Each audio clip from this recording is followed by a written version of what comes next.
Hola chicas, Buen día, buen día. ¿cómo están? Hola Sandra, ¿qué tal?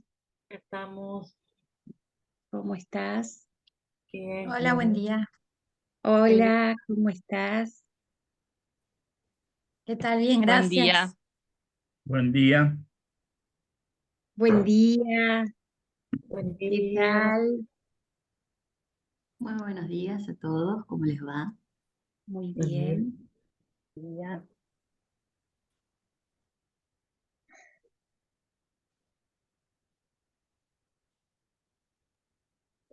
Ricardo, buen día. Vamos a Hola, corroborar que tengas la opción de compartir pantalla, ya mismo. por las dudas. Sí, funciona. Se ve que lo tenemos todos, no hace falta. Perfecto. A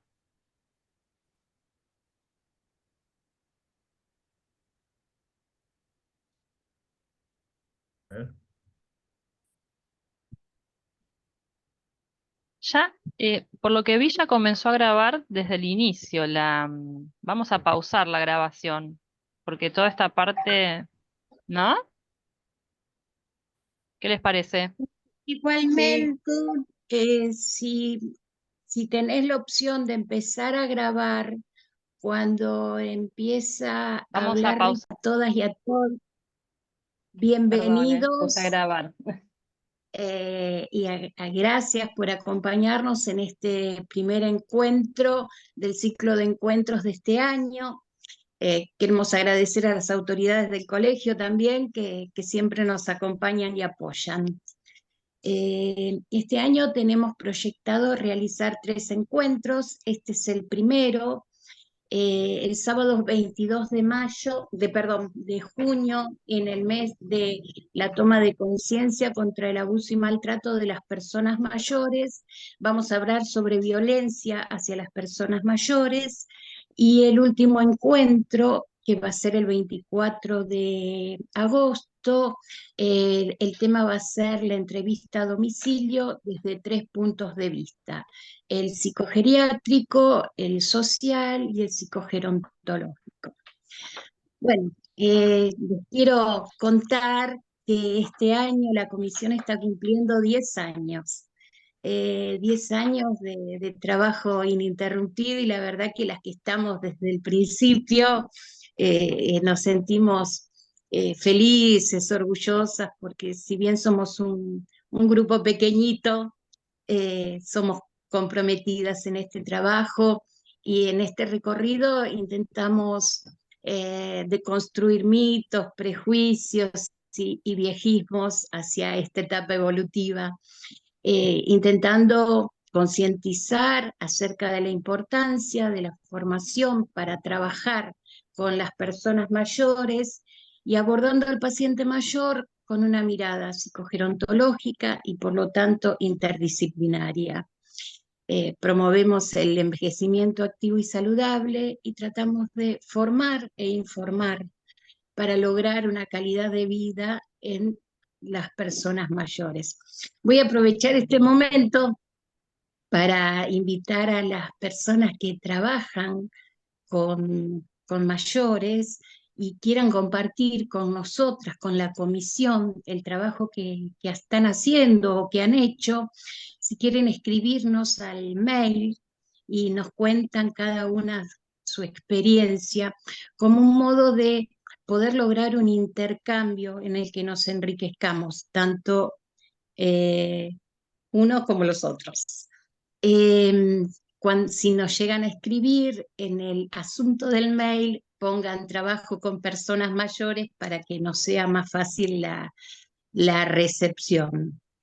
Bueno, y ahora vamos al tema que hoy nos convoca, que es fractura de cadera y rehabilitación en personas mayores. Sabemos que la fractura de cadera es una patología frecuente en las personas mayores, por eso decidimos este tema. Y a mi modo de ver, a veces también marca un antes y un después, ¿no?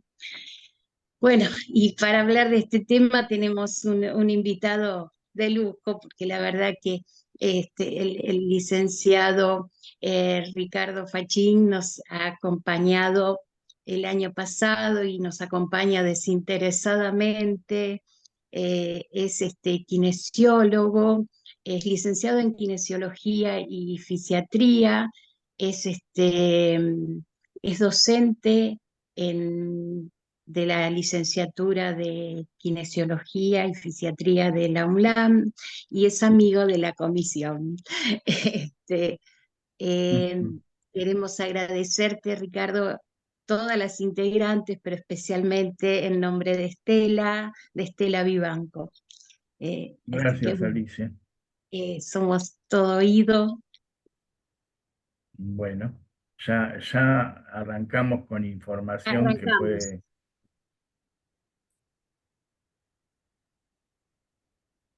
Bueno, perdí la conexión contigo. Vamos a intentar... ¿Me ven? ¿Me escuchan? Sí, sí. Sí, sí. Sí, sí, sí. Bueno, este es el tema que nos nuclea hoy y la idea es hacer un gran repaso también por... eh, ahí vamos.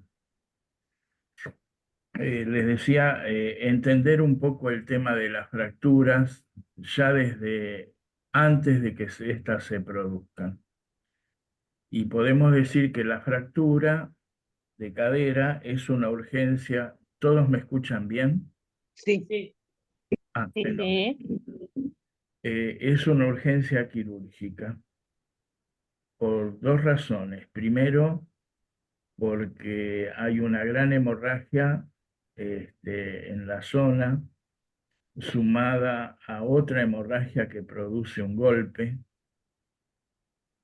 y es en segunda instancia porque el paciente añoso debe permanecer en cama el menor tiempo posible y a veces decidir y tener todos los elementos para una atención lleva un tiempo, como por ejemplo el más común, conseguir una prótesis. Hay una serie de causantes que pueden llevar a una persona mayor a padecer una fractura. Y quiero aclarar, hay unas raras excepciones que son los pacientes que sin traumatismo se fracturan, pero son un porcentaje infinitamente menor al de los traumáticos, ¿sí? Alguien que describe que de pronto giró su cuerpo, no saben qué pasó, sintió un ruido y se cayó y se inició la fractura por un mecanismo biomecánico, no por un traumatismo. Pero estos casos, aunque puede ser que los escuchen, no son los más frecuentes. Los más frecuentes son por un traumatismo. Y comenzamos diciendo que una fractura se puede deber a la disminución de la agudeza visual y la alteración de la acomodación de la visión. La reducción de la circulación sanguínea y de la conducción nerviosa del oído interno, y la más común es por artrosis del oído. Y esto es un poco así, el oído participa activamente en el equilibrio. Hay unas estructuras que se llaman los otolitos, ¿sí?, que se ocupan de darle información al cerebro de cómo está la cabeza y el cuerpo en relación al espacio. De manera tal de que cuando hay una falla ahí, ese paciente describe que está mareado o inseguro, para tener en cuenta. Otro de los factores es la insuficiencia vértebro-basilar. Por la parte posterior del cuello sube una arteria que se llama la arteria vertebral, que vuelca su contenido en la basilar, y a su vez la basilar es la que alimenta el cerebelo, que es el centro de la coordinación y el equilibrio. Y obviamente cuando esto ocurre y cuando al cerebelo le falta sangre, el paciente también se siente incómodo y también con facilidad pierde el equilibrio. Básicamente también este fenómeno se produce por artrosis en el cuello. ¿Por qué? Porque la arteria vertebral hace una codadura antes de entrar al cráneo y cuando hay artrosis o mucha tensión muscular, esa codadura, ese ángulo se cierra más y ahí es donde disminuye el flujo. Otro de los factores es la disminución de la sensibilidad propioceptiva y de los reflejos. Hace muchos años atrás hicimos un estudio sobre la percepción plantar que tienen las personas de edad, tratando de discriminar qué era táctil y qué era doloroso, y al promedio que llegamos fue que hay un 30% de disminución de la sensibilidad en la planta del pie en personas de más de 75 años. Otro factor que es mucho más común es la sarcopenia o lo que sería la atrofia de los músculos, ¿sí? Actualmente medio se discute si es un fenómeno clínico, si es un fenómeno patológico, y es un poco los dos. En realidad, la sarcopenia es el producto de o una mala ingesta de proteínas o una falta de actividad física. También hay enfermedades que producen sarcopenia, pero son más identificables. A nadie le llamaría la atención que si alguien tiene un cáncer en general, tenga la musculatura más deteriorada que otra persona, ¿sí? Pero básicamente en esto hay un importante secreto que ya se está tratando de pasar a todos los pacientes, que es, hay que realizar actividad física, sea cual sea la que le guste, pero cuando haces actividad 2 horas antes o 2 horas después de haberla realizado, tiene que consumir algo de proteínas, un chiquito, aunque sea un pedacito de queso, un yogur, medio huevo, o un batido de proteínas, cualquier cosa que le mantenga la musculatura en buenas condiciones, ¿sí? Otro de los factores son los procesos articulares y degenerativos. Uno se puede dar cuenta que alguien que está sufriendo y sintiendo dolor a cada paso no es una persona que siente sus piernas confiables y que puede caerse de un momento a otro por un trastabille, por una punzada dolorosa, y esto provocar una caída. ¿Hasta aquí alguna pregunta? Porque lo podemos ir haciendo participativo. Bueno, No, creo que estamos bien hasta ahora. ok. Bueno, fenómeno. Gracias, Fernanda. Estas son algunas de las patologías que también puede provocar caídas. Los pacientes con demencia senil tienen una mayor tendencia porque se alteran los patrones motrices tarde o temprano, ¿sí? En general las demencias son o más sensitivas o más motoras o mixtas, pero todas terminan alterando los patrones de movimiento. El Parkinson, que recordarán, es una enfermedad que a uno, entre otras tantas cosas, le hace arrastrar los pies. Los pacientes que tienen una ACV y que después sufren una hemiplegia. Una patología que es bastante propia de viejos es cuando se estrecha el canal medular, ¿sí?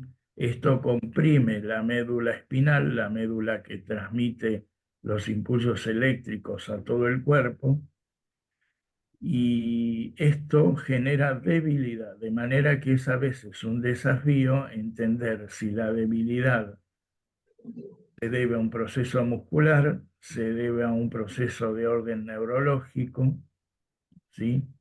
Y si esto ocurre, una operación muy sencilla libera la médula, ¿sí? Es una cirugía de ósea, pero que restablece el funcionamiento neurológico. Las y las neuropatías, que son aquellas enfermedades que puede producir la diabetes, el cáncer, la intoxicación por plomo, etcétera, etcétera, etcétera, que son casi todas de origen tóxico, y los trastornos del equilibrio. Y algo muy común que se suele ver es la hipotensión postural. La hipotensión postural quiere decir que cuando nos paramos hay una importante caída de la presión arterial. ¿Por qué ocurre esto? Porque,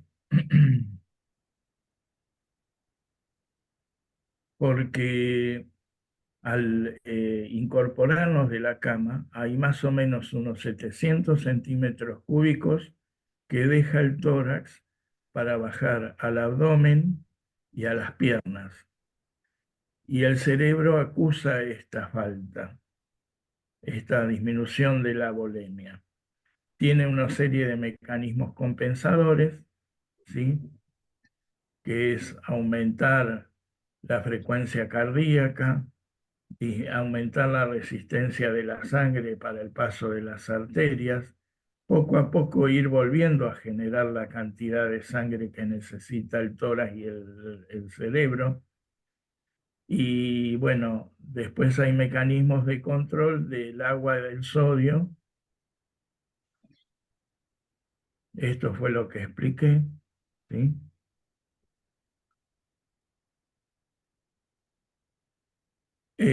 Y estos son los mecanismos que empiezan a compensar.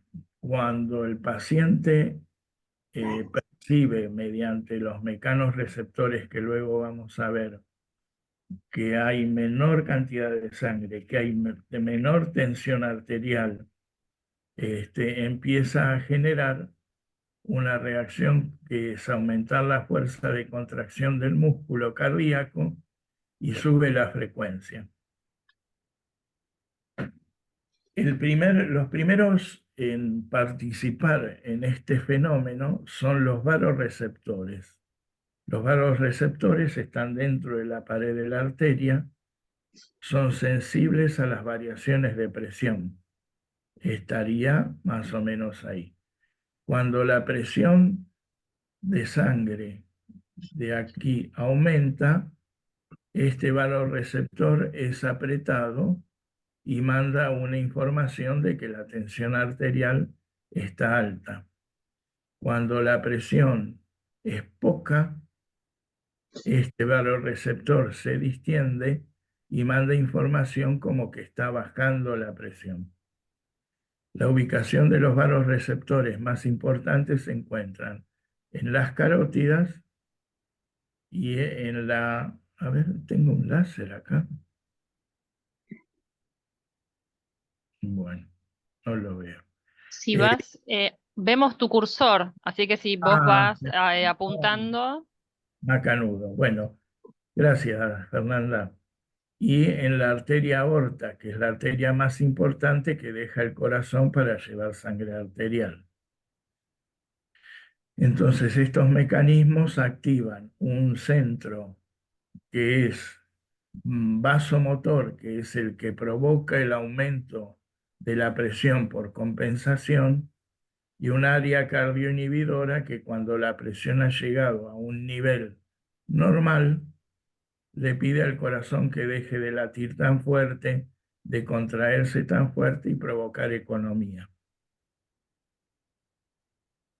¿Qué es lo que el paciente siente? Que por ahí puede sentirlo mucho antes de una caída y que lo describe cuando deja la cama, cuando deja la cama y se sienta o cuando se para, y lo que dice es que siente mareos, cansancio, que se cansa rápidamente, que siente la visión borrosa y que pierde estabilidad. Entonces, cuando alguien nos está contando que esto está pasando, podemos acercarnos al concepto de hipotensión. Los kinesiólogos usamos una prueba que es muy fácil, que es con el paciente acostado le tomamos la presión, ¿sí? Nos da un valor y sin sacarle el manguito de la presión, le volvemos a tomar cuando acaba de pararse. Si notamos que la presión máxima, o sea, la sistólica, disminuye más de 30 milímetros de mercurio, por ejemplo, de 150 se va a 115, o 20 milímetros de la presión diastólica, o sea que la presión baja también cae, estamos hablando de una hipotensión ortostática, una caída de la presión.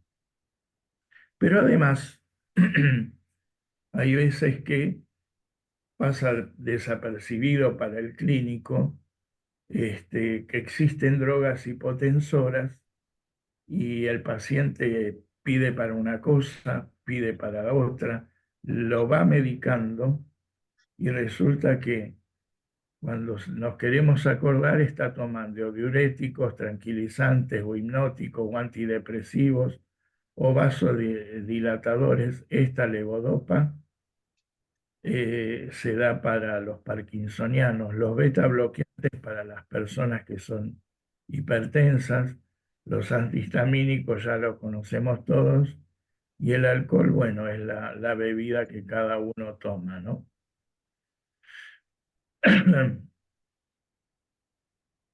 Puede la gente tomar alguno de estos o varios de estos, y lo peor es que no está del todo conocido entre estos medicamentos qué efecto pasa cuando se toman varios juntos. ¿Ok? Entonces nosotros que charlamos mucho con los pacientes, tenemos que estar atentos a este tema porque puede ser un aporte interesante avisar que esto está ocurriendo. Muy bien. Y los trastornos naturales del equilibrio, que como ya habíamos visto eran lesiones en el oído, los cuadros de artrosis cervicales, los problemas de la visión, las alteraciones artromusculoesqueléticas, un accidente cerebrovascular transitorio, que los hay, crisis comiciales, la ansiedad y la inseguridad puede ser factor de caída. Y habíamos visto disminución de la sensibilidad profunda y alteraciones en el pie del anciano. ¿Qué En es cuanto a crisis la edilicia, comicial? Perdón, Ricardo. sí, Crisis comicial, comiciales. algún tipo No conocía. de epilepsia menor, Ah, ¿sí? Eh, no necesariamente epiléptico, pero es esa gente que ha bollado con algún tipo de crisis cada tanto, ¿no? Y que sí, lo que soporta en joven, por ahí un viejo no lo soporta, ¿sí? Y va al piso. En la casa del paciente, suelos irregulares o muy deslizantes o muy pulidos, con desniveles, sin contrastes. La iluminación, tanto luces muy brillantes como insuficientes. Las escaleras, iluminación inadecuada, ausencia de pasamanos, escalones irregulares, muy altos o sin descanso. Y la cocina, otro tema, muebles demasiado altos, suelos resbaladizos. Y el baño, lavamanos y watercloak muy bajos para la altura de la persona, ausencias de barra para la ducha, al frente o al costado del inodoro. Ejemplos: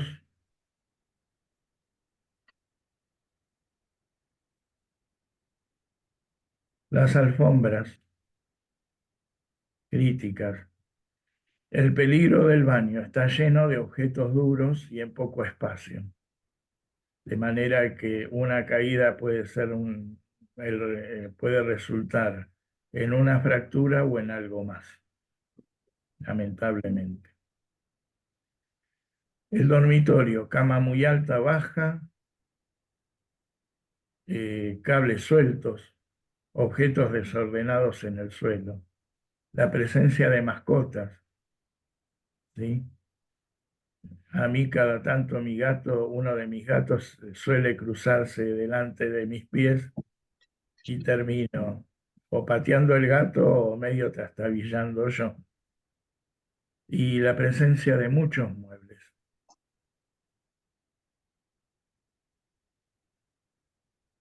Algo para tener en cuenta, esto que van a ver ahora, yo una mañana salí a sacar fotos por el hospital italiano y me encontré con esto.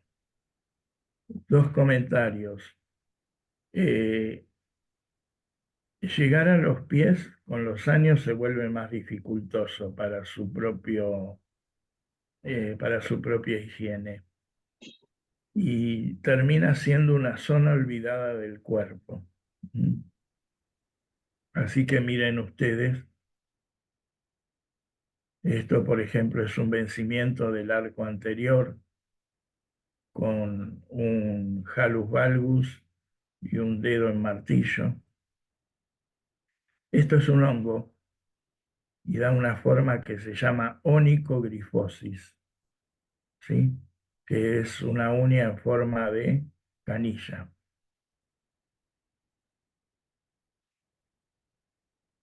Y duele, obviamente.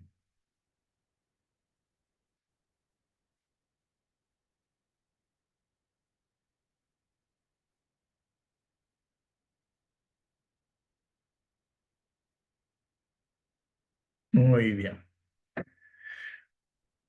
Bueno, este es un breve panorama de qué cosas ha habido antes de una caída, ¿sí? Y que por ahí, si las vamos detectando, podemos ayudar a que esta caída nunca pase. Cuando pasa, las fracturas que se dan son de dos tipos. Las extracapsulares, ¿por qué? Porque acá hay una capsulita de ligamento que recubre toda esta zona, ¿sí? Y está por afuera, ¿ok? Y las intracapsulares que están por adentro de la cápsula. Pero es una denominación pragmática esta, para que más o menos se hagan una idea. Les voy a mostrar algunas de las cosas que se usan para fijar, por ejemplo, este tipo de fracturas, que son estos tres tornillos. El cirujano debería, en una visión rápida, analizar qué tipo de paciente tiene que atender. No solo la condición biológica del paciente, sino el tipo de vida que lleva, eh, y cuál es la expectativa para fijar mejor esa fractura.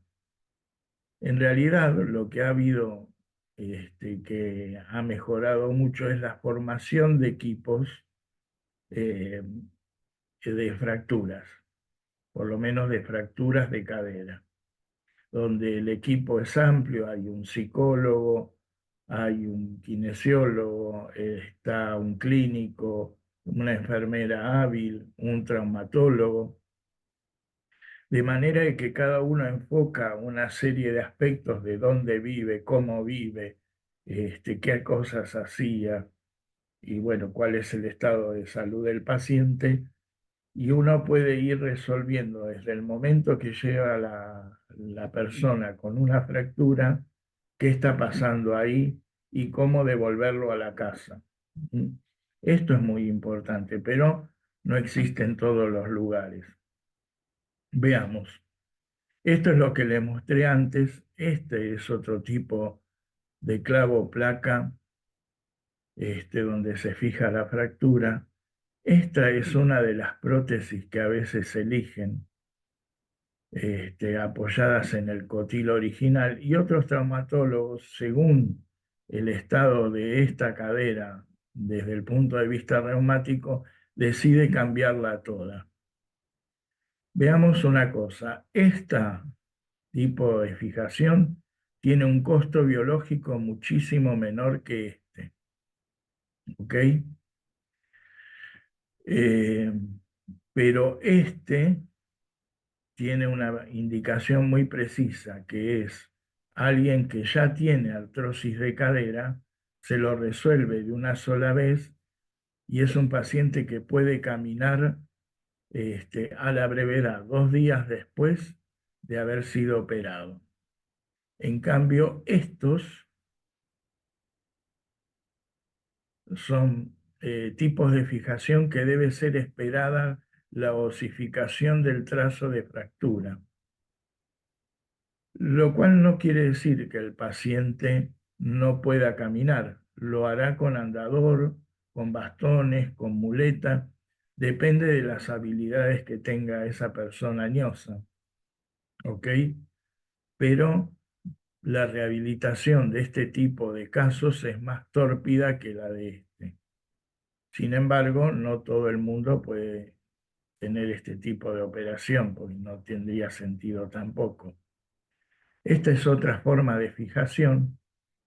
La fractura estaba por acá. El traumatólogo cortó y emparejó esta zona de fractura y la fijó así. Esta partecita de acá es de acrílico. Y ahora se usa mucho. Esto es la prótesis que le mostré antes, que es una prótesis para ir armando en el acto quirúrgico.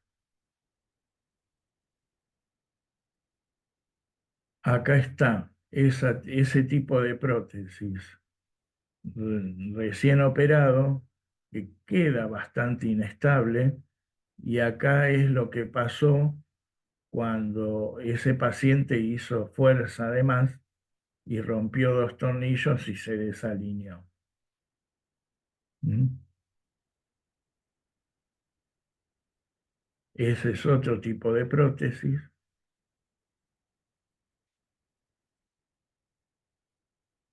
Esto ya lo vimos.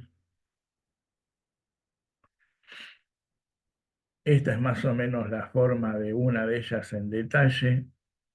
Uno largo, uno corto.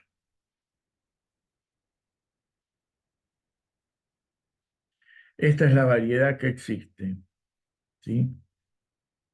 Para las prótesis de cadera donde ya hay artrosis, ¿sí? Y las que vimos anteriormente son aquellas que se decide utilizar el hueso propio del paciente. Bueno, la rehabilitación. Como les decía antes, si en el caso de que el traumatólogo elija hacer un reemplazo total de la cadera y cementarlo, ese paciente al segundo día puede estar parado y empezando a practicar la marcha. En el caso de este tipo de prótesis, donde se usa una fijación, el traumatólogo pasa el dato de cómo quedó esto. Si hay que esperarlo 1 o 2 meses que cicatrice más o menos, o quedó firme.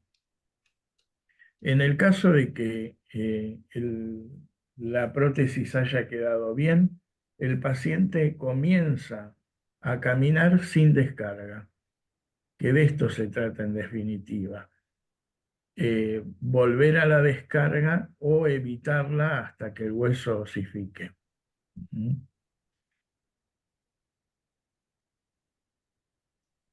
Estas son también mecanismos que se usan para que el paciente pueda caminar pero sin apoyo, con una pierna en el aire. Generalmente lo que más se utiliza es el andador. Lo que más independencia da es la muleta y el bastón. De manera que el kinesiólogo se ocupa de entrenar al paciente que no puede apoyar la pierna operada, enseñándole marcha de 3 puntas, como por ejemplo adelantar un bastón. Recordemos que esta queda en el aire, ¿no? Un bastón, otro bastón, da el paso con el que sí puede descargar y así sucesivamente. Exige un entrenamiento.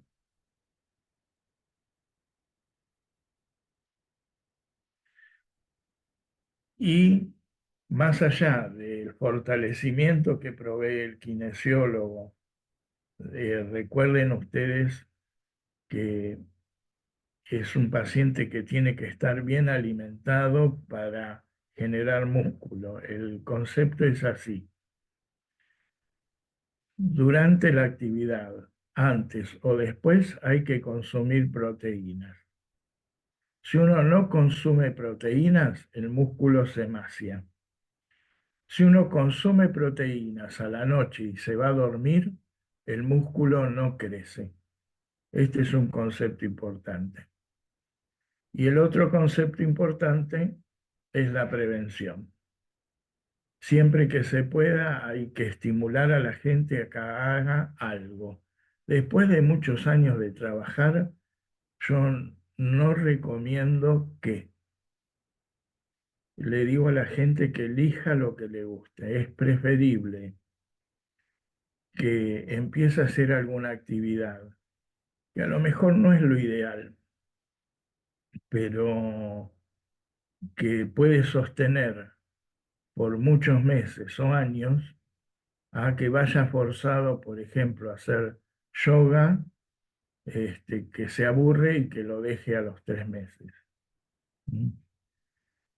Si yo tuviera que hacerlo, ¿sí? Elegiría hacer tai chi o natación, que son dos actividades muy completas.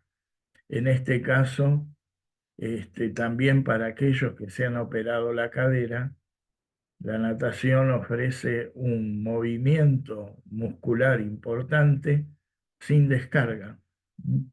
De manera que alguien recién operado, con algunas precauciones y algunos cuidados, podría ir a nadar o a moverse simplemente en el agua sin correr ningún tipo de peligro. Bueno, Perdón, Ricardo, ¿te puedo hacer una pregunta? y como no. Natación implicaría también aquagym, que por ahí a veces es más fácil que se enganchen que Sí, sí, sí, con el nadar, ¿no? sí, sí, es bárbaro, es macanudo. Lo que sí uno tiene que tener el cuidado de ser guiado y bajado al agua, en el caso de los recién operados, ¿no? Ujú. Quien no padeció una fractura puede hacerlo cuando quiera y de la manera que quiera. El problema es los que han estado operados, que necesitan a alguien que los guíe y los ayude hasta entrar al agua. Claro. Sí. Bueno, no sé si este, hay Eh, alguna pregunta más puntual. yo me acordé de un caso de una paciente de 83 años que, bueno, manifiesta haberse preocupado porque fue a la dentista. Cuando salió no se sintió muy bien, se lo adjudicaba a la ansiedad o que quizás se puso nerviosa. No había sido una intervención, era solo una limpieza, no es que le habían puesto anestesia ni nada. Y bueno, y hablando un poquito y teniendo un poco el bagaje de cómo, lo que venimos estudiando, ya habíamos tenido la clase de las caídas el año pasado, Sí, se me prendió la lamparita, no sé si habrá sido eso. Entonces le empecé a preguntar, bueno, pero ¿vos te sentiste nerviosa? No, en realidad no, bueno, como está la psicóloga, apuntamos para ese lado, ¿no? Ansiosa, nerviosa. Em, y le digo, sí, quizá no habrá sido que te bajó la presión. Yo me acordaba de la presión, hipotensión eh, y ortostática. Y le digo, porque viste que le comentaba yo, les trataba de explicar el sillón del dentista es medio inclinado. Me dice, no, no, yo estaba acostada. Es como que la dentista trabaja con el paciente acostado y se pone atrás. Sí, Ah, le digo. Y bueno, claro, después se paró.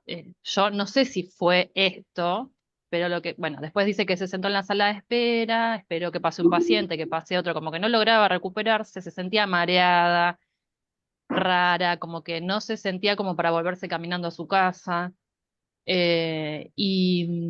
Bueno, hasta que una persona, como vive a 3 cuadras, se ofreció a acompañarla despacito y después se sintió bien. Y yo pensaba en esta posibilidad, si no habrá sido, y lo que también quería preguntar, ¿qué se puede hacer? Bueno, en ese caso ella no tenía, quizá como para tomarse la presión o saber si hay algo que la persona puede hacer una vez que ya se siente así o que tiene esta hipotensión, como algún... en primera instancia lo que ella hizo es lo correcto, darle tiempo a que los valores se acomoden. Obviamente, la exigencia cardíaca es menor sentada que si seguía parada. Si seguía parada es altamente probable que por ahí se desvaneciera. Porque Claro, al estar acostada hay que sumarle el estrés, porque la limpieza dental es algo que a veces resulta incómodo, ¿no? sí, Y los odontólogos terminaron la tarea y uno se tiene que ir del consultorio, no se puede quedar siempre conversando o sentado, así que lo mejor es ir a la sala de espera y quedarse ahí. claro, estuvo bien. Sí, sí, sí. Salvó su cadera u otras cosas. Sí, sí, la verdad que sí. Y otra pregunta era si esto de la presión es en todas las personas o en algunos es más, es menos. En En algunos jóvenes también pasa. sí, Sí. en jóvenes también pasa. Y hay un segundo mecanismo que no describí, que hay una serie de enzimas como la aldosterona, la vasopresina, que son mediadores neuroquímicos que después llegan más tardíamente al torrente sanguíneo y que se ocupan de subir la presión. Pero en el viejo este fenómeno está mucho más enlentecido. Probablemente de esta paciente que vos comentás, estos mediadores neuroquímicos llegaron luego de 15 o 20 minutos al torrente sanguíneo. En los jóvenes es mucho más rápido, ¿sí? Por esa razón, bueno, este, un viejo puede tener con más facilidad hipotensión ortostática. Los jóvenes también la sufren, pero se compensa en unos segundos, ¿sí? ¿Y qué se le puede recomendar? Es un La mecanismo forma de de levantarse, que esté atenta, o en eh, general, ¿no? No a ella, en sí. líneas generales, sí, nunca levantarse. A veces uno se levanta de la cama, una persona mayor, rápidamente para ir al baño. Pero lo ideal es que primero se siente y después recién se pare. Esto siempre, que es lo más natural del mundo. Lo segundo es, alguien que padece esto puede usar medias elásticas, que ayuda bastante. Segundo, también vigilar la medicación, porque por ahí se puede hacer algún tipo de cambio. Por ejemplo, los beta bloqueantes dan un sesgo de no dejar subir la presión. Y a veces hay que tener una medicación un poco más flexible, ¿sí? para, para estos pacientes. Eh, Se me acaba de pasar un flash por la cabeza que no sé, se me fue. Eh, bueno, esto, eh, también la medicación de orden psiquiátrico, por ahí ver cómo se puede regular mejor, que es muy común que alguien tome algo para dormir durante 20 años, ¿no? Sí.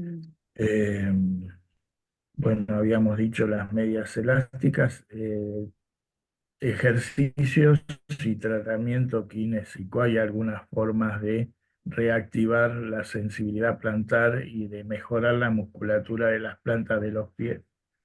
¿Por qué? Porque en la planta de los pies hay una musculatura y una gran plantilla que se llama de Leher, que cuando apoyamos la planta del pie propulsa sangre rápidamente hacia arriba. Si la musculatura es buena, esa presión es eficiente y estamos devolviendo sangre cuando nos paramos. Entonces, a veces fortalecer la musculatura de la planta de los pies ayuda a tener un aliado en la hipotensión. ¿Y de qué manera se puede fortalecer esa musculatura? Eh, mm, Caminando descalzo es una. Y kinésicamente hay un par de corrientes que se usan que activan la musculatura de la planta del pie. ¿Sí? Que son esos aparatitos que provocan contracción muscular. Ajá, Bueno, se ponen en la planta de los pies y se estimula. No es que den más fuerza a la musculatura, pero sí la reactivan.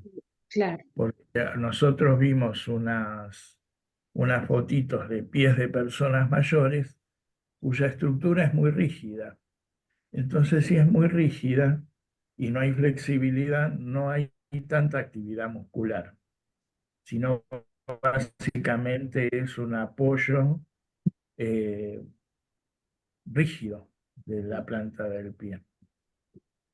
Al estar rígido y al estar las articulaciones fijadas, la musculatura no tiene tanto lugar para trabajar, porque no se estira, no se contrae, de manera de que ese tipo de estímulo trabaja pese a que la arquitectura del pie esté sólida y no se mueva más.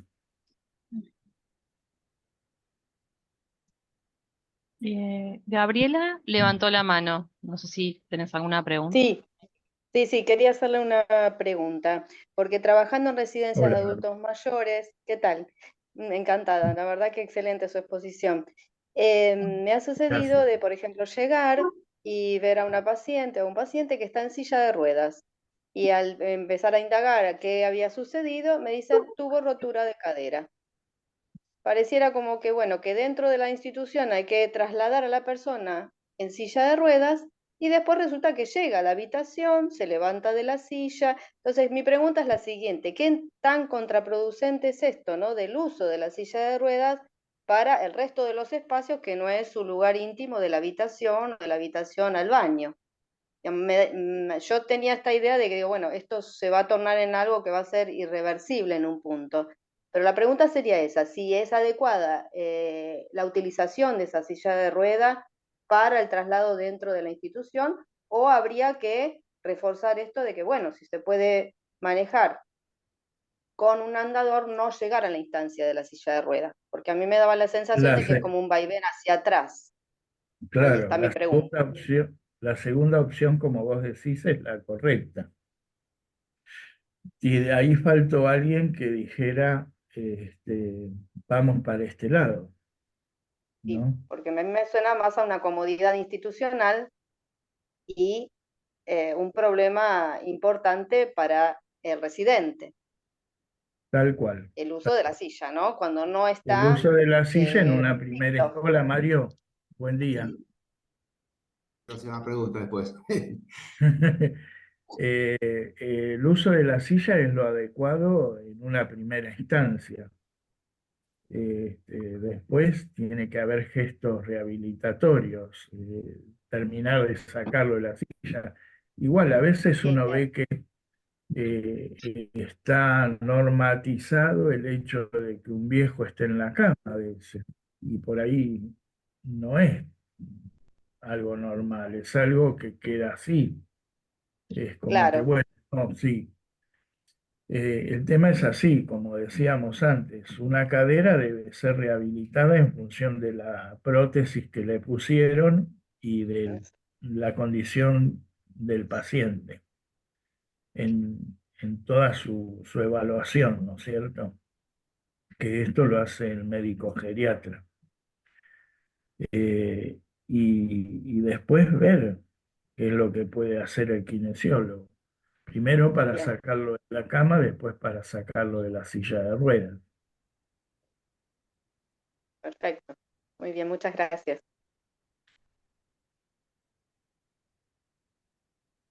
Ricardo, ¿te puedo hacer una pregunta? No sé si me escuchás Sí, porque... Sí, bueno.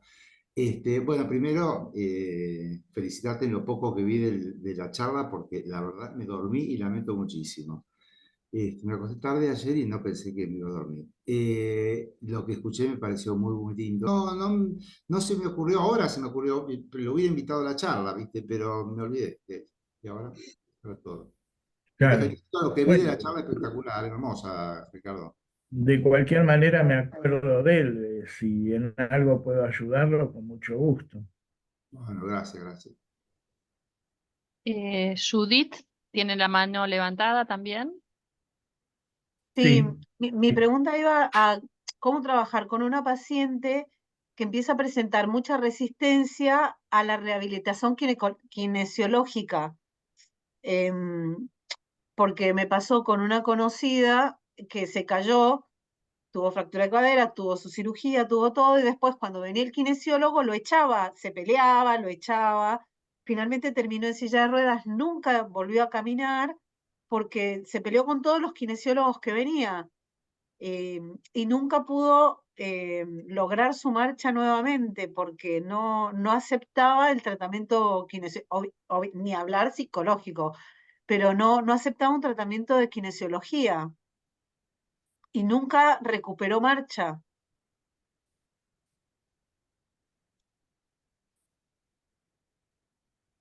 ¿Hola? Me parece que otra vez Ricardo quedó, Se cayó. se lo ve ahí que está como congelado. Bueno, capaz alguien quiere aportar algo a lo que preguntó Judith. Sí, yo quería aportar algo, también le iba a decir a Ricardo, justamente que también creo que con algunas pacientes que yo tuve que estuvieron operadas de la cadera, lo que hay es, en el caso de estas pacientes, mucho temor de iniciar la rehabilitación, mucho temor después, cuando empiezan a andar en el andador, que ya tienen la posibilidad, justamente porque el kinesiólogo y el cirujano o el médico le van diciendo que pueden empezar en la calle, no quieren salir, tienen como mucho temor a volver a caerse, la fantasía de que algo se les va a salir, y hay que trabajar mucho en el consultorio con eso, ¿no? El Y temor además del dolor, porque además como además hay del dolor, dolor, tienen claro, resistencia a que le vuelva a doler y esto, ¿no? Y el temor de que como me duele se me va a salir la prótesis y empiezan entran en una espiral hacia abajo tremenda donde no las podés sacar. sí, sí, por lo menos de la hola, experiencia. volví de Ay, nuevo, perdone, Ahí pido estamos. disculpas. Bien. No pude terminar de escucharte, Judith. Sí, hablaba de cuando una paciente presenta mucha resistencia al tratamiento de kinesiología, y no logran recuperar la marcha nuevamente porque rechazan al kinesiólogo y no al dolor Mirta, creo que es, no alcanzo a ver el nombre, comentaba del miedo al salir a la calle nuevamente, al temor a volver a caerse, y entonces se mezcla todo esto, el dolor, el temor, y no recuperan nuevamente como su vida normal, y fue algo que podrían llegar a volver a volver a tener una vida normal y no la recuperan por temor, por dolor y por el rechazo al tratamiento. Es cierto, algunos casos no tienen solución. No conseguís hacer una alianza productiva, ¿no? Y bueno, De Y ahí no última, hay nada, no hay como qué hacer. mira, yo en algunas situaciones extremas prefiero una persona que se maneja en silla de ruedas tranquila y no alguien que vive estresado para caminar. Lo que ocurre es que el dilema se produce cuando esa persona vive sola. No tenés que pensar en una internación. ¿Me explico? Eh, También hay gente que llega a ese tipo de circunstancias por otros factores y vos ves que no es un estrés permanente el que le provoca tu presencia. Uno puede ir bajando las expectativas y hacer la relación más cordial, pero hay veces que no consigue esto y que esa fractura sí significó un antes y un después en la vida de esa persona. No, no siempre conseguís lo que te gustaría, o lo que está mandado a hacer, o lo que te parece que debería hacer. El paciente te marca que lo que va a ser tal cosa. Te da el límite, te limita. Sí, Te dice hasta acá. sí. Yo, Listo, perdón, gracias. Gabriela. Muchas gracias. No, por favor, ¿Puedo hacer otra pregunta? con mucho gusto, Alicia. Ricardo, hablaste de la gente que se fractura de repente sola, ¿no? Que con un Sí, movimiento se produce la fractura. ¿Eso por qué tiene que ver? ¿Por la osteoporosis? sí, sí, ¿Sí? tal cual. Y es, Fíjense, el testeo que se realiza de osteoporosis es en dos lugares, la segunda vértebra lumbar y el cuello del fémur. Lo testean desde ahí porque son parámetros confiables, la vértebra y la cadera. Y a veces se va generando la osteoporosis y se sigue generando.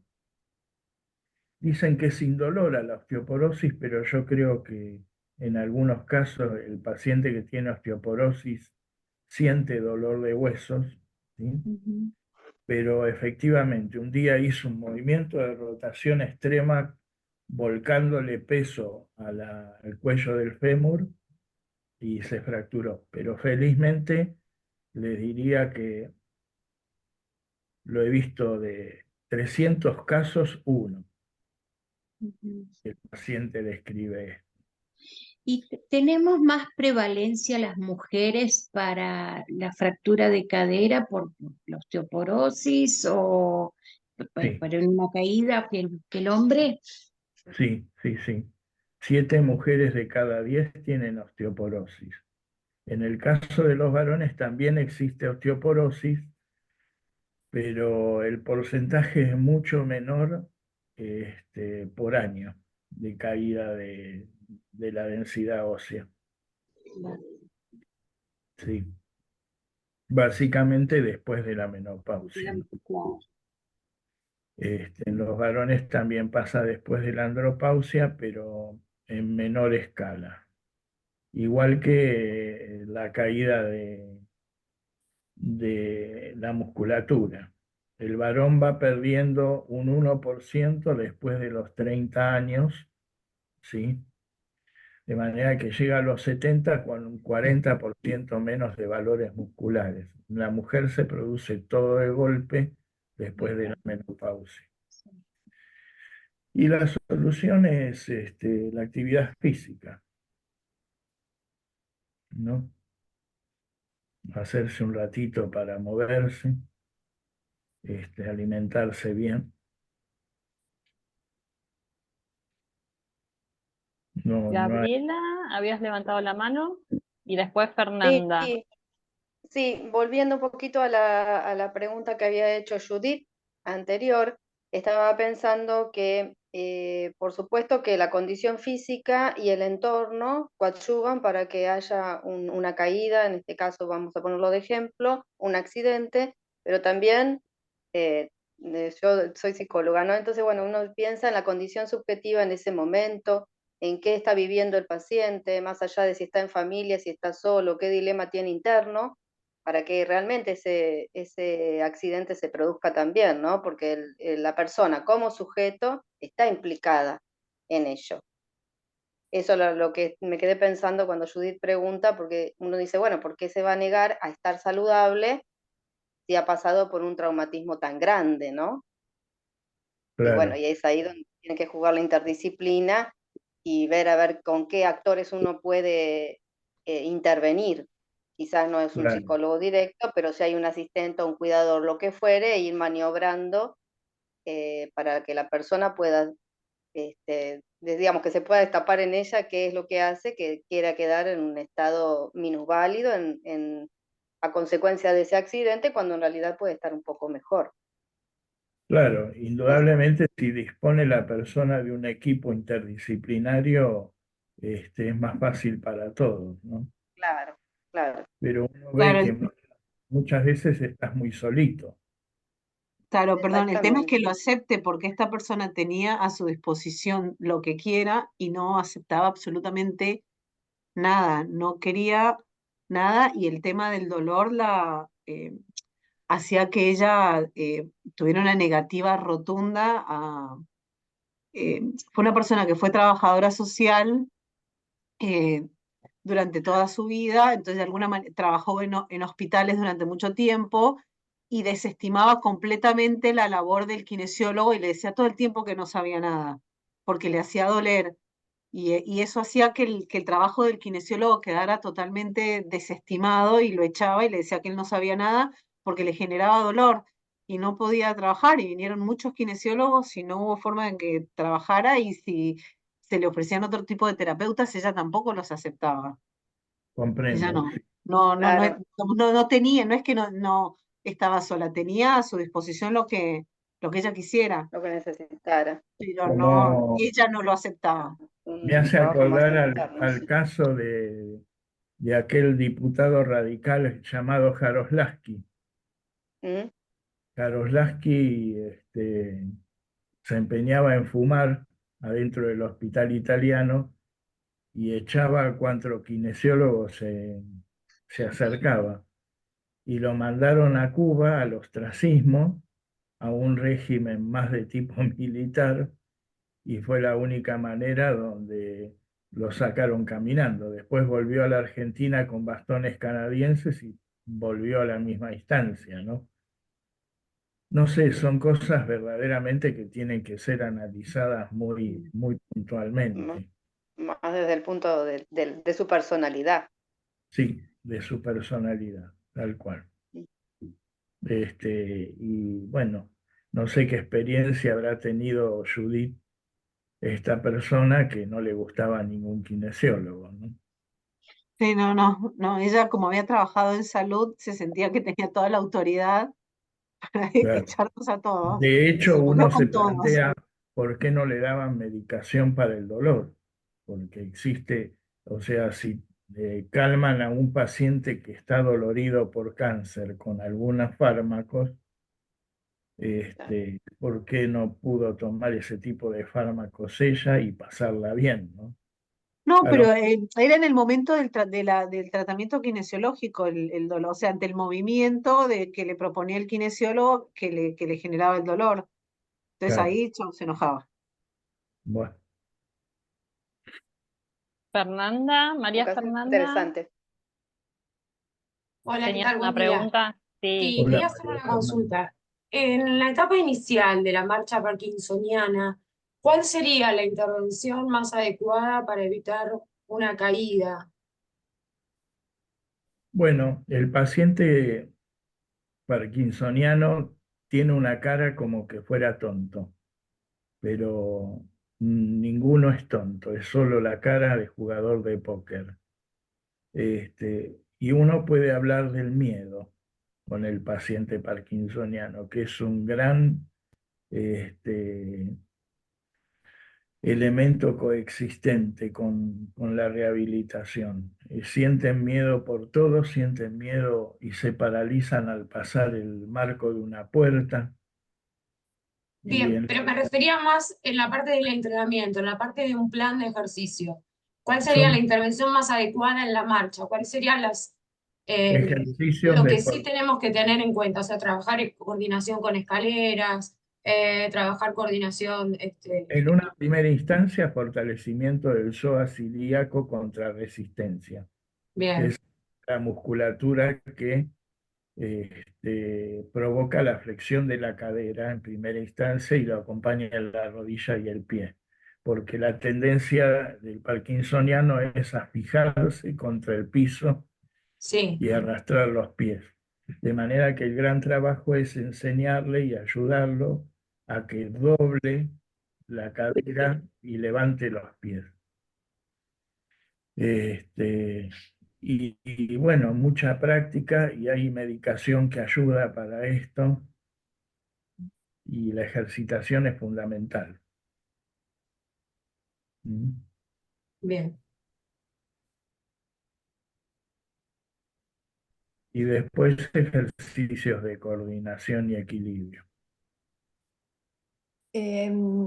Yo te quería hacer una pregunta, Ricardo. Soy Marcela y en el Me estoy yendo caso... de nuevo, estoy perdiendo conexión. Ah. ¿Ahora me escuchás?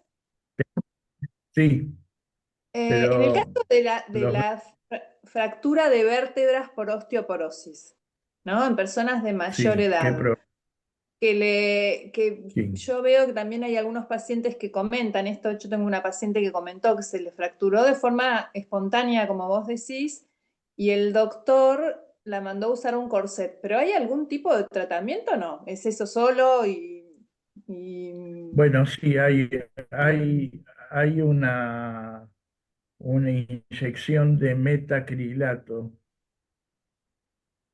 que se inyecta con una aguja muy rígida, muy dura, un material plástico adentro del cuerpo de la vértebra y se va inflando de adentro para afuera? Hola, ¿llego bien? ¿Me escuchan? Sí, sí, sí, sí, escucho. Ah, bueno, perdón. Los veo todos muy, muy duritos, por eso. Y bueno, esa inyección de metacrilato vuelve a acomodar relativamente la vértebra a su dimensión casi normal, pero tiene que ser hecha por un experto, alguien que sepa mucho el tema, porque a veces el metacrilato rompe otra parte de la vértebra y ese material va a un lugar indeseable, como Claro. es el canal medular. Claro. Que, Ah, bueno, ok. el corsé termina siendo por ahí la solución más, sí, más razonable, quizás, Menos invasiva.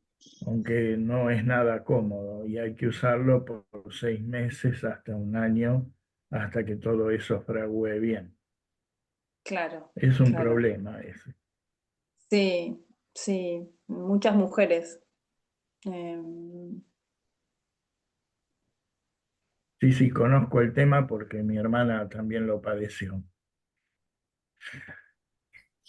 Pero bueno, este, el corsé a ella le ayudó a fijar la vértebra y no tuvo ningún daño neurológico, que ese es el peligro.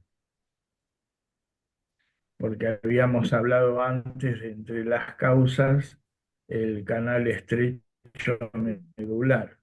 Una fractura de vértebra puede provocar un canal estrecho medular y de donde se produjo la fractura para abajo empieza a haber disminución de fuerza hasta pudiendo llegar a la parálisis.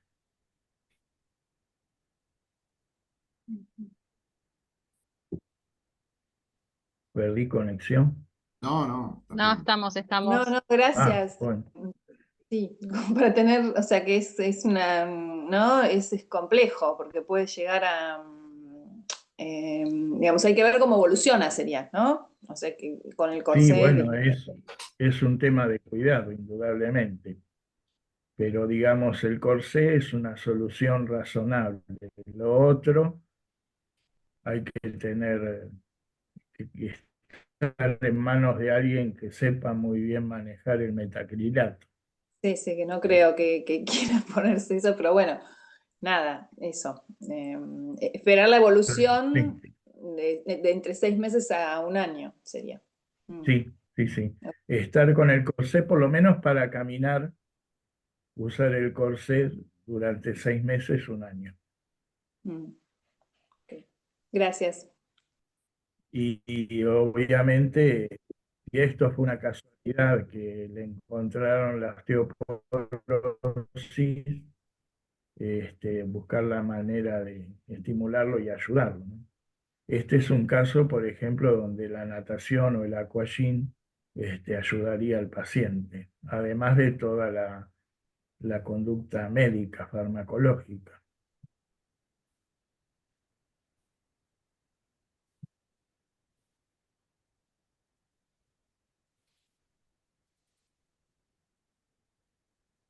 Bien. ¿Quedan preguntas? ¿Alguien quiere preguntar algo más?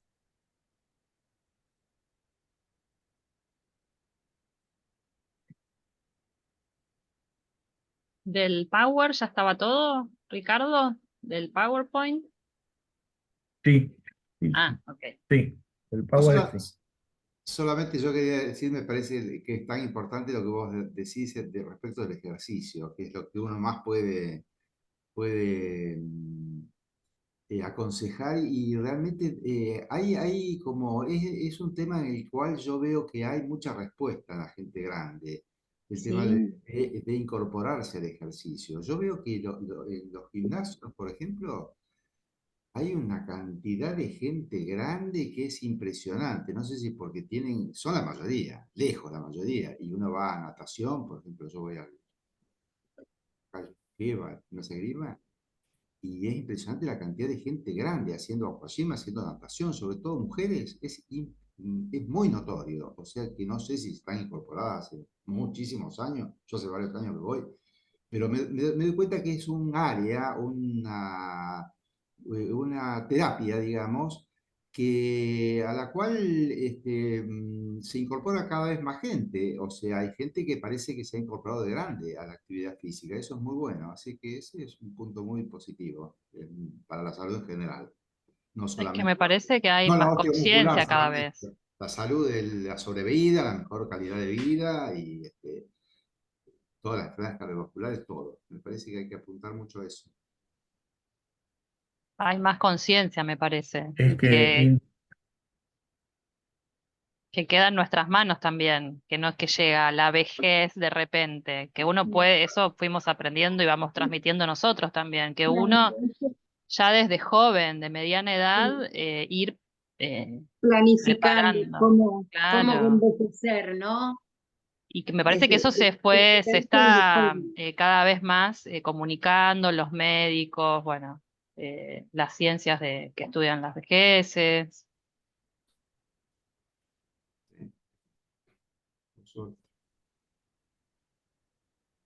Claro, un trabajo Gladys, hay... anticipatorio, ¿no? Mira, acá Gladys Ah, dice que si los médicos prescribiesen actividad física habría mucha más gente. Bueno, Gladys de esto sabe bastante, ¿no?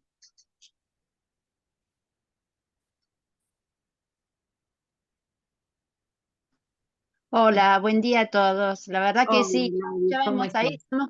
Estamos con Fernanda, les digo que desde la Universidad de Avellaneda nosotros venimos trabajando mucho con ejercicio físico para personas mayores. Está Fernanda, que recién te preguntó Ricardo. La verdad que no lo veo a Ricardo, pero nos agrada muchísimo que Ricardo haya propuesto como primer medida de prevención el ejercicio físico. Y la realidad es que pensamos que tiene que haber una alianza entre todos aquellos que trabajamos en el campo de la gerontología, inclusive desde la psicogerontología.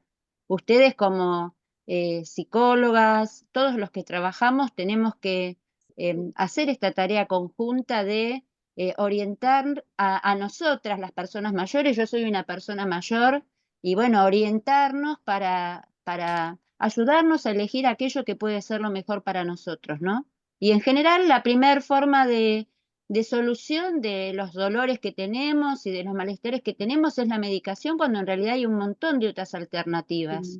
Entre ellas, yo te escuchaba, Judith, recién decía, bueno, ¿qué hacemos con esta persona que se resiste? Bueno, ustedes tienen una herramienta fundamental que es la terapia, ¿no? A veces aceptar el propio envejecimiento es el primer paso para poder transitar los años que vamos a tener de sobrevida con bienestar. Y el envejecimiento no se acepta espontáneamente. En muchos casos necesitamos ayuda de profesionales que nos permitan reconocer que esto es realmente una oportunidad. Así que gracias, gracias porque saben cómo valoramos nosotros desde la Universidad de Avellaneda estos espacios. Gracias. Gracias a vos. Gracias. Gracias por estar siempre, Gladys. Ricardo creo que se fue y volvió en el interín. Sí. Sí. Sí, debe tener mala conexión. Mala conexión. Acá Bueno, está acá, está acá. Ricardo, ¿ya está? Sí, está conectado, veo abajo que está conectado. Está sin la pantalla. Bueno, concluimos aquí. Ricardo, infinitamente agradecidas por haber compartido esta Hasta charla con vos, que bueno, como siempre es más que enriquecedora. Eh, Muchísimas gracias, gracias a todos quienes nos acompañaron. Los esperamos en el próximo encuentro. Gracias a las chicas de la comisión, por supuesto, y un beso para Gracias. todos. Sí, creo que Alicia, Ricardo no perdón, quedó, se fue antes. Sí, no sé quién Alicia, habló. perdón, Ahí.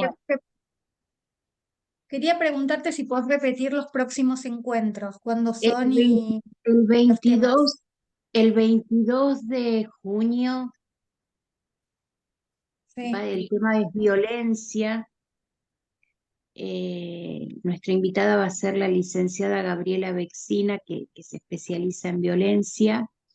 Y el 24 de agosto, los dos son sábados y en este horario, eh, la entrevista a domicilio desde el punto de vista psicogerontológico, social y psicogeriátrico.